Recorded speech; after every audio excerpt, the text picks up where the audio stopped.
Bom dia a todos. Hoje, dia 2 de outubro de 2020, o tema é sobre cobranças corporais que acabam desenvolvendo doenças psicossomáticas nas pessoas. Não necessariamente apenas em crianças, mas nas pessoas de uma maneira em geral, em adultos, em adolescentes, em crianças. Por que que isso acontece? Por que que as cobranças do campo estético, por que que as cobranças num campo corporal acabam despertando, desencadeando, auxiliando na construção de doenças, na construção de processos psicossomáticos? Porque as pessoas são atravessadas, porque as pessoas ultimamente não têm tido tempo de elaborar os seus próprios contextos corporais atrelados ao mundo social, atrelados ao mundo externo.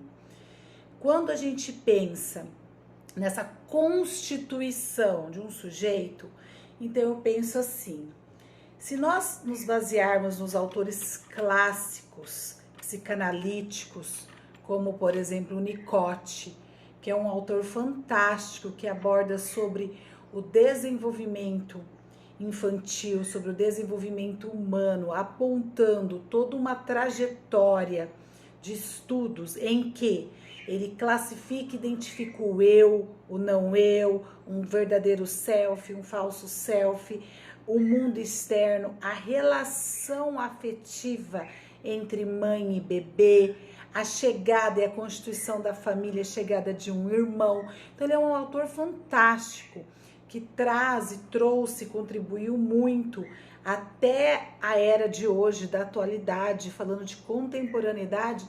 Ainda existem contribuições fantásticas por conta desses autores, né, psicanalíticos de muitas décadas atrás. Então, quando a gente fala desse tema, doenças psicossomáticas, a gente precisa entender que elas existem, não é frescura, não é chilique, não são pessoas fracas, são pessoas que acabam despertando e desenvolvendo manifestações emocionais atreladas a um afetivo por conta de um cenário social desse mundo externo. Então, pensar em doenças psicossomáticas é pensar em inúmeros transtornos. Então, nós poderíamos pensar nos transtornos atrelados a problemas de pele, a problemas intestinais, a problemas gástricos, problemas de ordem respiratória, problemas de ordens alimentares, problemas de ordens até neurológico. Nós poderíamos mencionar aqui as neuroses e as histerias. Nós poderíamos aqui, olha, estender um campo bastante vasto ao mencionar e falar de doenças psicossomáticas. Mas eu quis trazer as manifestações de doenças psicossomáticas atreladas ao corpo. Então, nós vamos ser um pouco sucintos em considerar e apontar aqui apenas os aspectos de ordem estética, que está atrelado, né, nas relações afetivas, sexuais, nas relações sociais, nos contextos de características de sujeito atrelado ao meio, por conta da forma de como ele se apresenta, de como ele se aceita, de como ele se gosta num campo de autoestima. E vamos pensar também nos contextos alimentares, tá? Então vamos partir assim. Se nós temos uma base de linha e que explica como é que se constituem os aspectos de fato emocionais, a gente já precisa imaginar e pensar o quê? Que um sujeito, quando ele está sendo gerado, esse feto, né, ele não tem emoções ainda, assim, que são comprovadas.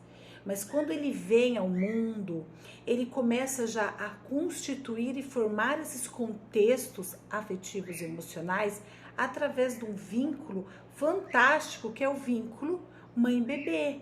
Então, a mãe, Por mais que nós mulheres muitas vezes sentimos esta carga como uma cobrança, como uma pressão e uma responsabilidade gigantesca em relação à contribuição da formação desse sujeito, mas é uma verdade. Então a gente tem que ver isso como algo de muita responsabilidade, mas atrelada a uma condição magnífica que só diz respeito a nós. Então nós mulheres, nessa relação maternal, nessa relação mãe-bebê, a gente já começa a introduzir, preparar esse sujeito a partir da primeira relação que tem de próprio instinto de sobrevivência, que é o instinto alimentar. Então este bebê, ele vai receber da gente e vai se apropriar, né, dos contextos do mundo, dos contextos das relações humanas, é através da relação com a mãe. Então, a mãe, nessa primeira fase primária desse desenvolvimento humano, ela é de suma importância.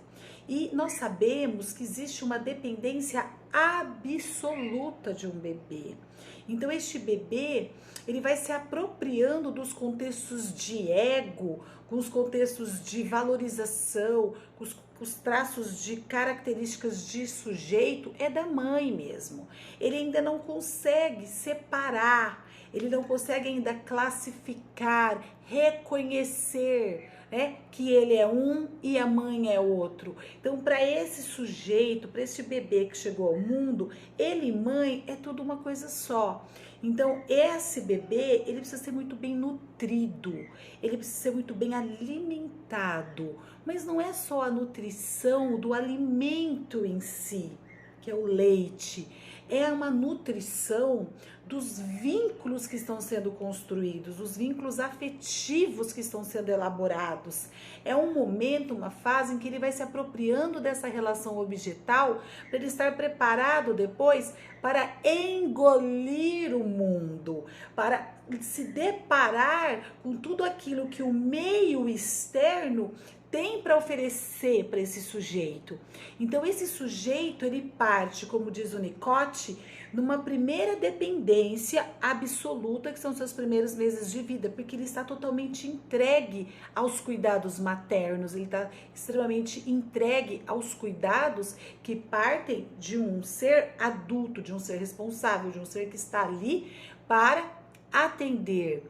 E se é uma mãe, como diz o termo de Winnicott, de Melanie Klein, que também é psicanalista, e ela traz o termo mãe suficientemente boa, é aquela mãe que ela vai nutrir e ela vai contribuir para que há uma constituição de eu. Só que não começa uma autonomia total.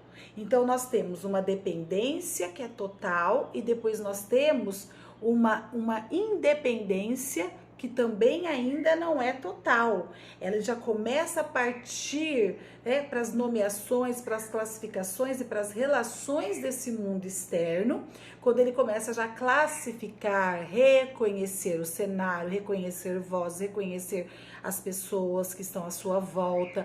Ele começa a ter os seus primeiros processos desta autonomia em relação a si mesmo quando ele engatinha, por exemplo. Então, agora, o que é uma autonomia, uma independência total? Há muitos autores que trazem que nem na vida adulta a gente atinge ela por completo. Então, olha como é complexo quando a gente fala, né, desse sujeito envolvido com ele mesmo, esse sujeito se apropriando do seu próprio ser e ainda se apropriando da sua relação com o mundo.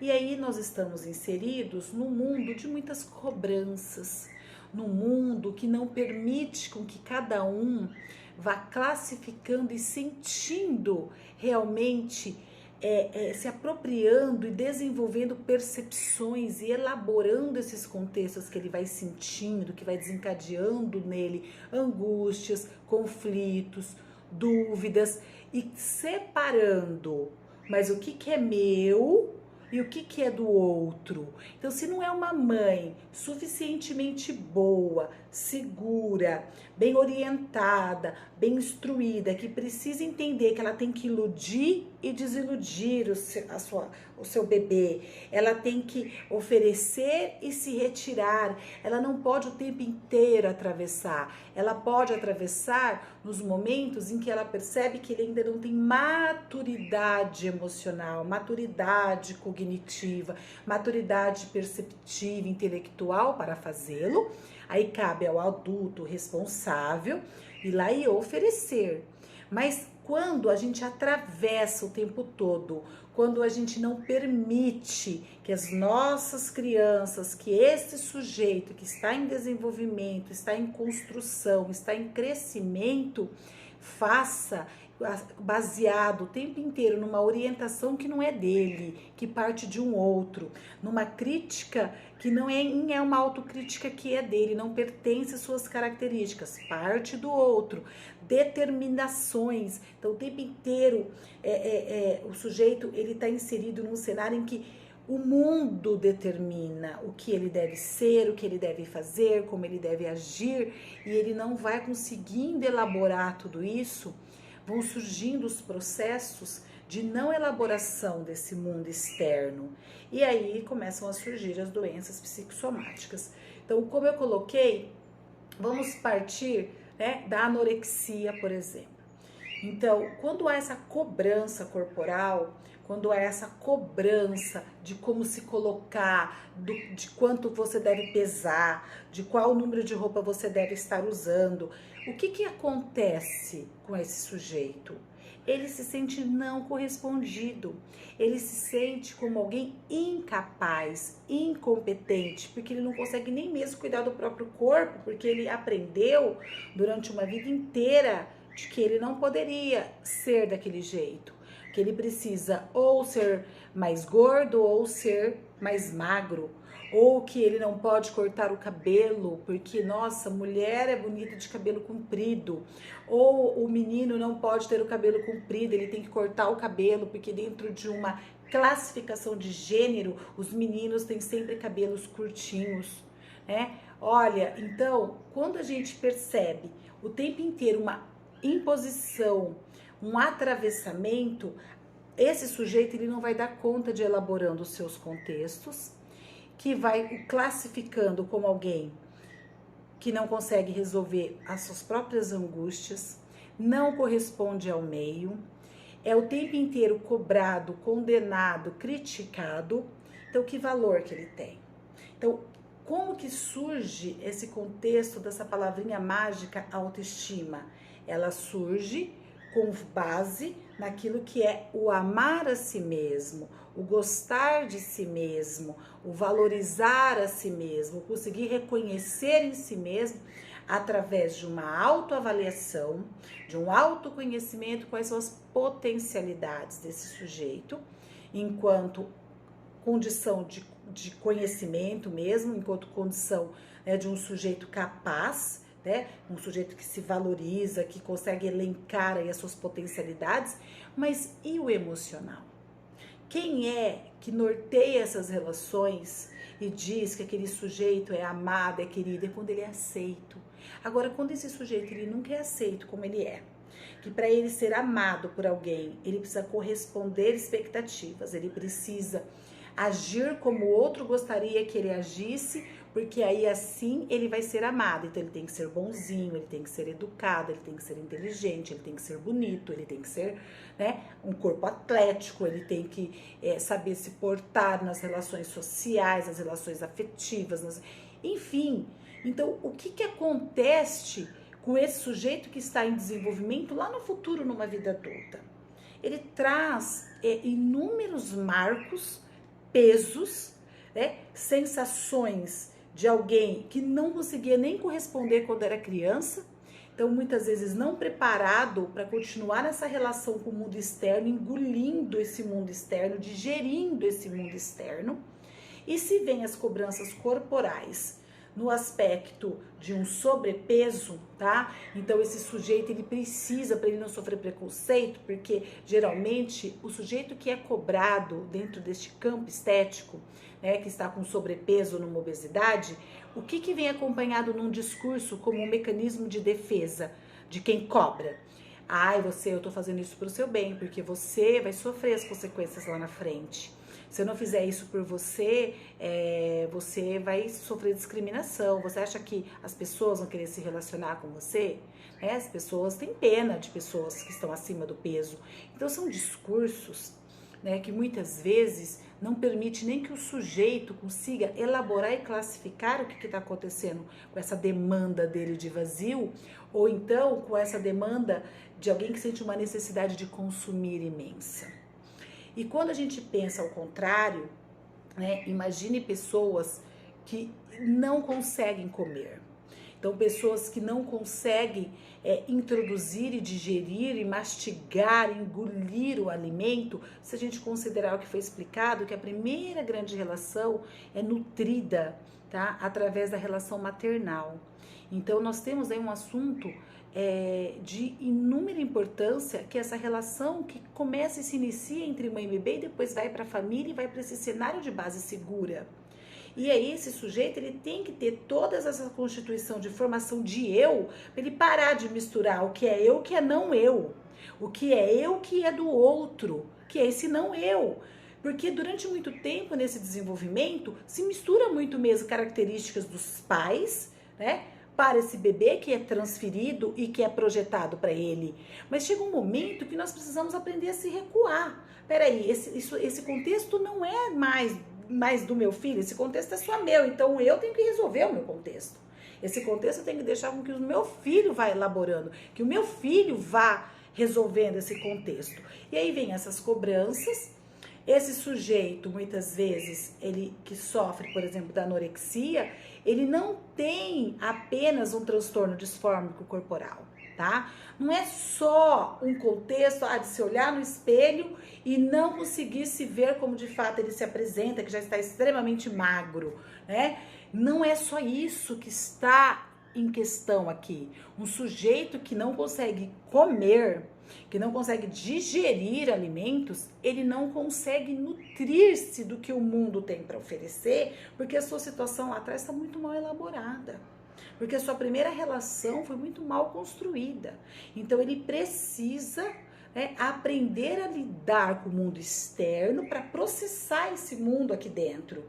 Então nós partiríamos aqui de uma breve citação aqui de Winnicott. Agora, se nós pensarmos ao contrário, no sujeito que provoca o vômito, tá? Ele come, mas ele não consegue manter esse alimento, ele tem que pôr esse alimento para fora.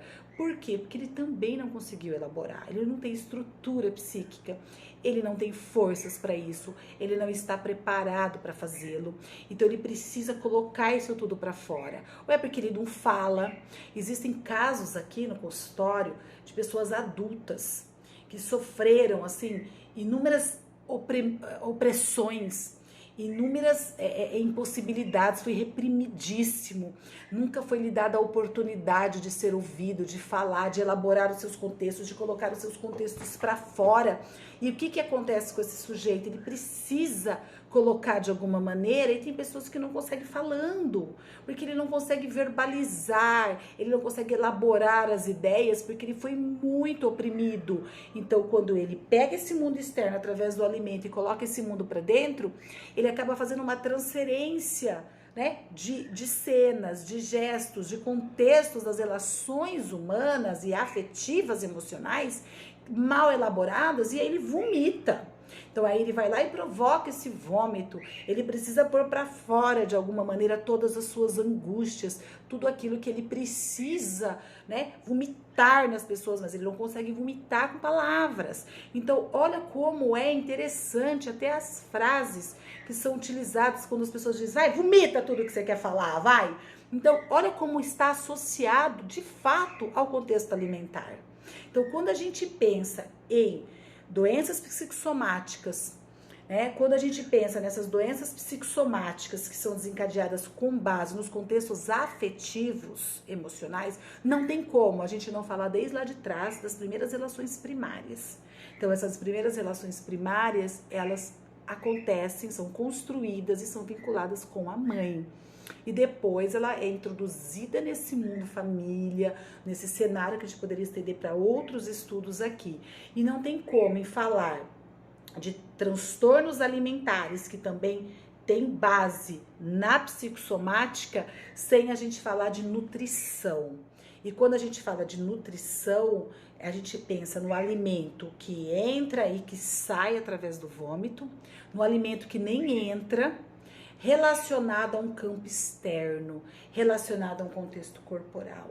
Então, as cobranças hoje desse sujeito, enquanto um sujeito que ocupa um espaço que é através do seu corpo, através da sua postura, através da sua fala, através do seu corpo mesmo estético, através da sua apresentação pessoal, através do que ele representa, através da sua manifestação corporal, quando ele fala, quando ele gesticula, quando ele olha, está sendo muito grande. Então, nós estamos vivendo um verdadeiro cenário, né, de opressão, de repressão, um verdadeiro cenário em que diz, né, que a liberdade existe, que a independência existe, mas nós também precisamos saber que uma independência total, né, segundo os grandes psicanalistas e até mesmo os contemporâneos de hoje, a gente vê que é bastante conflituosa e ela é bastante complexa. Então tem quem defenda que ela não vai existir nunca, porque a gente vai estar sempre atrelado e dependente, né, mantendo algum vínculo de dependência com alguém. Ou esse vínculo de dependência pode ser financeiro, pode ser social, pode ser afetivo, pode ser sexual, enfim, de inúmeras naturezas. Então, a gente precisa urgentemente começar a refletir e rever. Por que eu ajo como eu ajo? Por que eu não tenho o meu eu bem definido? Por que eu não consigo ser eu? Por que eu misturo o meu eu com o eu do outro? O que acontece, né, nessa dinâmica? Até atendendo uma outra cliente essa semana, me chamou muita atenção quando ela traz alguns contextos dessa relação materna, o peso que as cobranças feitas, né, por esta mãe geram, né, e refletem, repercutem de maneira bastante patológica e negativa na vida dela hoje. Que eram essas cobranças de, você tem que parar de comer, você não pode engordar, né? Olha, você não vai, não, vocês não vão cortar o cabelo, esse cabelo lindo, maravilhoso. Então, nem autonomia e direito de cortar o cabelo essas jovens não tiveram. Então, existem jovens hoje que vivem uma verdadeira pressão imensa e não poder nem escolher a sua futura carreira profissional. Então, a gente encontra hoje de tudo, a gente encontra um atravessar. E as pessoas precisam parar de ser atravessadas, a gente precisa dar o tempo para que cada um se encontre, para que cada um elabore dentro de si mesmo, né, os seus próprios conceitos, de que maneira que ele vai construindo esse caminhar, essa sua identidade, esse seu marco na vida, né, nesta vida. Então, nós precisamos urgentemente rever.